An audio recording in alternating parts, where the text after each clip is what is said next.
And as I said, when we make a mistake, then this mistake might have different kind of consequences. And so we can actually categorize these mistakes into two different types. Okay, so we have a type 1 and type 2 errors. So this one is a true label, and this one is a prediction by a model. And when the true label is positive, then if the prediction is positive, then it is true positive. When the true label is positive, but the model says it's negative, then it is false negative.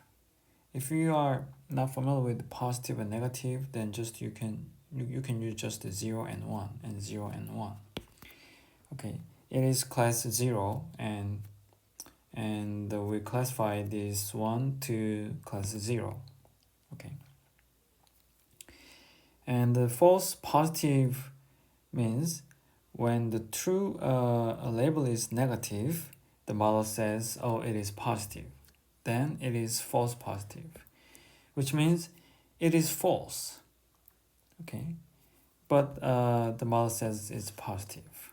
So this positive and positive here, and the negative, negative, negative here. Okay, and in this case, it is negative, but true means it is correct. True means correct. And the false means it's not correct. Okay. So type 1 error is about false positive. It is negative, but the model says it is positive. And type 2 error is false negative. Okay. And the false positive is also known as false alarm. And given this table, we have a couple of evaluation metrics. First one is accuracy. Accuracy is, let's say this one is the number of the samples. Okay, so we have lots of samples. Then let's say we can have 30 samples and 70 samples, but we can have 15 and 15 and 50 and 20. Okay, we can have the number of samples in this table. Then the accuracy is the sum of TP and TN, TP and TN. So, which means this sum is the number of correct prediction. Okay, and total is total number of samples. So this one is accuracy. And precision is TP over TP plus FP. So this one is numerator and this one is denominator. Okay, so the precision says when the model says it is positive, then how accurate it is. Okay, and the recall is kind of the opposite of this one. Recall is TP over TP plus Fn. So this one is numerator and this one is denominator. Okay, so it says among these positive samples, how many samples the model says it is positive.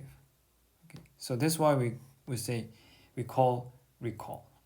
Recall means the model can detect these things from the samples. Okay, so I hope you understand the meaning of these evaluation metrics. And F1 score is actually 2 times P times R over P plus R, which is actually a harmonic mean of P and R, precision and recall. And when the class is balanced, which means we have around 50 negative samples and 50 positive samples, then in this case, this one is well balanced. Then accuracy is enough to evaluate your model. But sometimes we have 99 samples and 1 samples. Okay, we have 99 positive samples and 1 negative sample.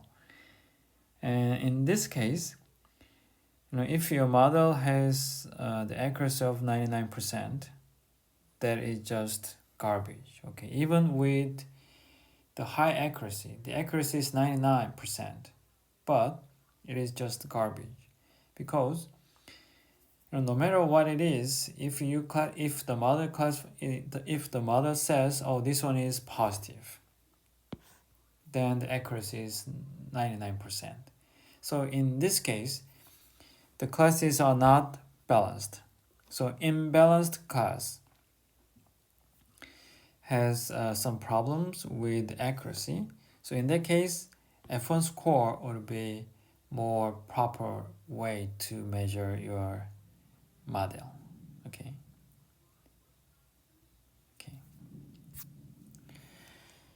And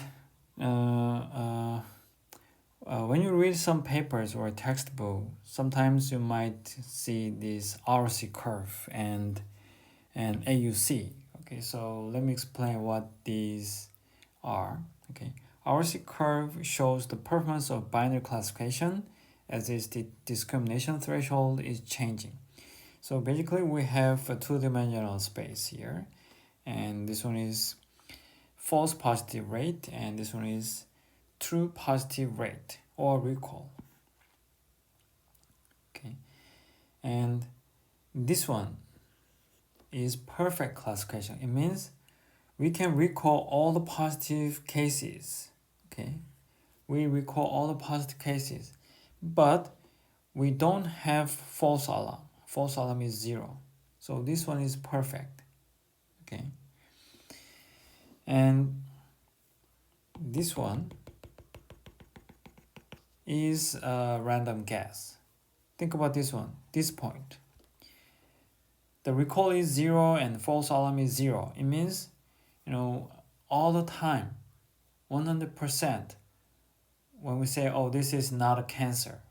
Okay, when the model says this is not a cancer all the time, then we cannot detect any cancer. So recall is 0. And also, when the model says, oh, this is not a cancer all the time, then there's no false alarm, because there is no alarm. Okay, but if we increase the threshold, then recall would increase. Okay, that's good. But at the same time, the false alarm will increase too. So when the model is just random, again, when the model says sometimes positive, sometimes negative, just randomly, okay, the model is nothing. It's just random selection. It says positive or negative, half and half all the time. Then the recall would increase, and at the same time, false alarm would increase. So this is another extreme case. Look at this one. This says, the model says all the time, this is cancer. Okay, if we are here, the model says this is cancer all the time, then definitely recall is 1. The model can detect cancer all the time, but model says it is cancer when he doesn't have cancer. Okay, so false alarm is 100%. So this random guess makes this line, and if your model is helpful, then it should be something like this. And if your model is better, then it should be like this. And this one is better than this one, and this one is better than this one, and this one is better than this one. So to measure the performance, sometimes we use this area under the curve. And your model is just random guessing, then the area under the curve is 0.5. So if your AUC is 0.5, your model is just random guessing. Okay, and then your model is getting better and better, then this area is getting bigger and bigger. So finally, if AUC is 1.0, then your model is perfect. Okay, accuracy is perfect, recall is perfect, and there is no false alarm. Okay, so in the previous slide we talked about the misclassifications. Okay, so we were interested in the misclassification rate, but as I said before, some misclassifications might have different consequences, so we're gonna put more weight on some specific misclassification. So we actually put a cost value. So for example, when we classify medical images as cancer or normal, then there is a different kind of cost. So truth is cancer and the prediction says, oh, this is normal. Then this is serious. This is a big problem. So we put a lot of cost here. But when the truth is normal, then the prediction is cancer. Then this is not free. This is not zero, right? So when the true label is normal, but the model says it's cancer, then we have to pay some money to take more experiment, or we might feel some emotional kind of terrible situations. So there is a cost, but compared to this one, this cost is way much smaller than this one. Okay. So in this case, it is better to make fewer type 2 errors than type 1 errors. Okay, this type error is much cheaper than this one. Okay, so we have to avoid this error than this one. Okay, and think about an extreme case of this loss function. So if loss function is 0, 1, 1, 0, then we are only considering misclassification rate, right? So there's no difference between this one and this one. And if it is correct, then there is no cost. Okay, now when we have cost, then different costs for different types of errors, then we can calculate the expected loss. Okay, and in that case, our goal is to minimize an expected loss or risk. So this one is expected loss, and the expected loss is a sum of, and we have two summation here, and k goes from, if it is binary classification, then k goes from 0, 1, and 2. Okay, we have two classes, and j goes from 1 and 2. Okay, and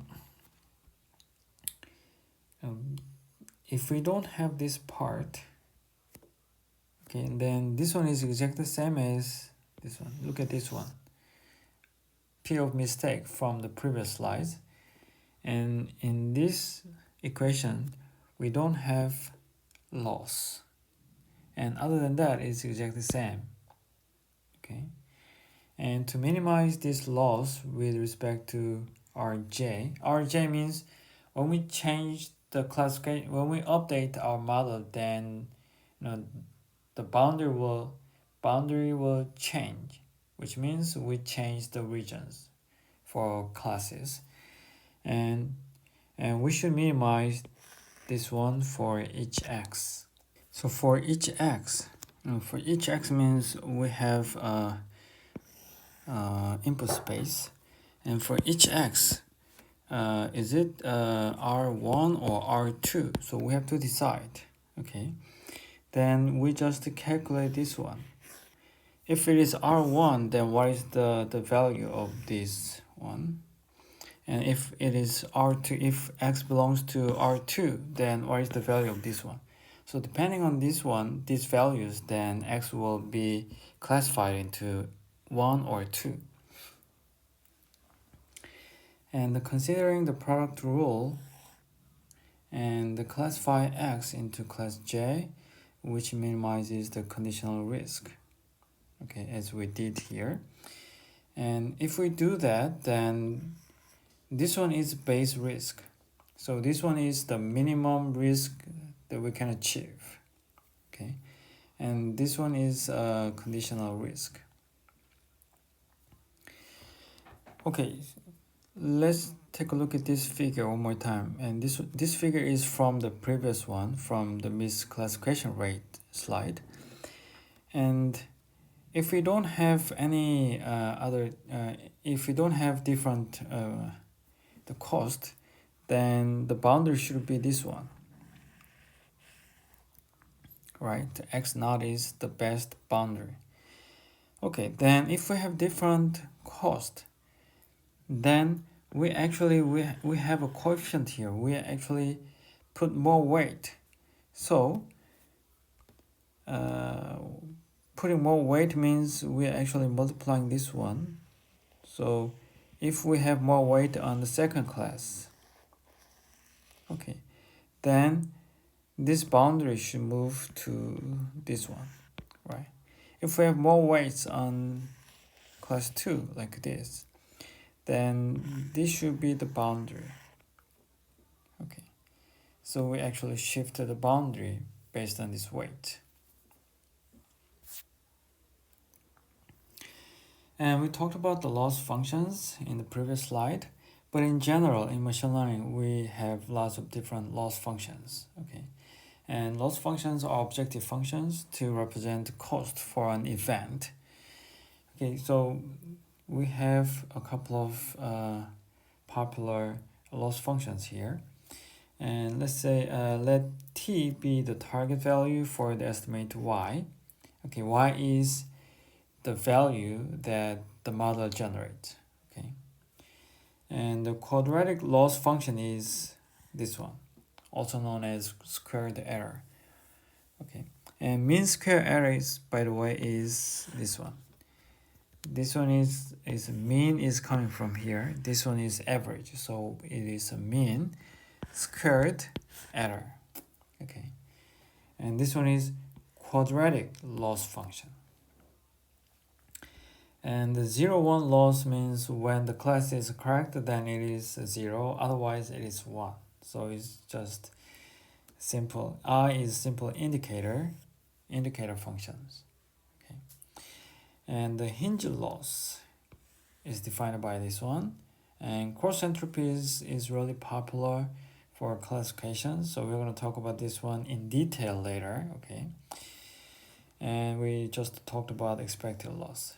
So this graph actually compares a couple of different loss.